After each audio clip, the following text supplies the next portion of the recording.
ಭಾರತೀಯ ಜನತಾ ಪಾರ್ಟಿಯ ಸರ್ಕಾರ ಬಂದಾಗ ಯಾವತ್ತೂ ದ್ವೇಷದ ರಾಜಕಾರಣ ಮಾಡಿಲ್ಲ. ರಾಜ್ಯವನ್ನ ಒಟ್ಟಿಗೆ ತಗೊಂಡೋಗ್ಬೇಕು ಅನ್ನುವಂತ ಕೆಲಸವನ್ನ ಮಾಡಿದೆ. ನಮ್ಮ ಕಾರ್ಯಕರ್ತರಿಗೆ ತೊಂದರೆ ಆದಾಗಲೂ ನಾವು ಧ್ವನಿ ಎತ್ತಿದ್ದೀವಿ, ನಮ್ಮ ಸರ್ಕಾರಕ್ಕೆ ಪ್ರೆಷರ್ ಹಾಕಿದ್ದೀವಿ. ಕಾಂಗ್ರೆಸ್ ಸರ್ಕಾರದಲ್ಲಿ ಆದಾಗೂ ನಾವು ಧ್ವನಿ ಎತ್ತೀವಿ.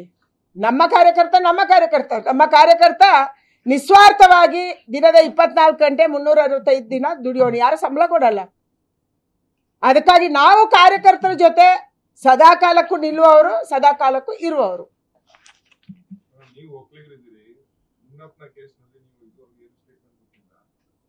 ನಾನು ಈಗಾಗಲೇ ಹೇಳಿದ್ದೀನಿ, ತಪ್ಪು ಮಾಡಿದವರಿಗೆ ಶಿಕ್ಷೆ ಆಗುತ್ತೆ. ಯಾರು ಉಪ್ಪು ತಿಂದಿದ್ದಾರೆ ನೀರು ಕುಡಿತಾರೆ. ಯಾರೋ ಅನ್ಯಾಯ ಮಾಡಿದ್ರೆ ನಾನು ಇವಾಗಲೇ ಮೀಡಿಯಾಕ್ಕೂ ಮಾತಾಡಿದ್ದೀನಿ, FSL ರಿಪೋರ್ಟ್ ತರಿಸ್ಕೊಳ್ಳಿ, ತಪ್ಪಾಗಿದ್ರೆ ಶಿಕ್ಷೆ ಕೊಡಿ. ನಾವು ತಪ್ಪಿತಸ್ಥರನ್ನ ರಕ್ಷಣೆ ಮಾಡುವಂತ ಪ್ರಶ್ನೆನೇ ಇಲ್ಲ. ಅದಕ್ಕಾಗಿ ತಪ್ಪಿತಸ್ಥರಿಗೆ ಶಿಕ್ಷೆ ಕೊಡಿ. ಆದರೆ ಕೇವಲ ದ್ವೇಷದ ರಾಜಕಾರಣಕ್ಕಾಗಿ ಮಾಡಬೇಡಿ, ಪಾರ್ಟಿ ರಾಜಕಾರಣಕ್ಕಾಗಿ ಮಾಡಬೇಡಿ. ಇಲ್ಲ, ನಾನಿವತ್ತು ಇದರ ಬಗ್ಗೆ ಮಾತಾಡ್ತೀನಿ, ಆಮೇಲೆ ಮಾತಾಡ್ತೀನಿ. ಹೋರಾಟ ಒಂದೇ ದಾರಿ. FIR ಆಗಿದೆ, FIR ಅನ್ನು ಫೇಸ್ ಮಾಡ್ತೀವಿ. ಅವರ ಪೊಲೀಸರು ಬಂಧಿಸಿಕ ಬರ್ತಾರೆ, ನಾವು ಬಂಧನಕ್ಕೆ ಒಳಗಾಗ್ತೀವಿ. ಕಾನೂನಂತೆ ಫೇಸ್ ಮಾಡ್ತೀವಿ, ಎದುರಿಸ್ತೀವಿ.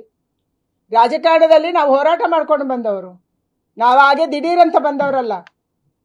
ನಮ್ಮ ಇತಿಹಾಸನೇ ನಮ್ಮ ಹೋರಾಟ.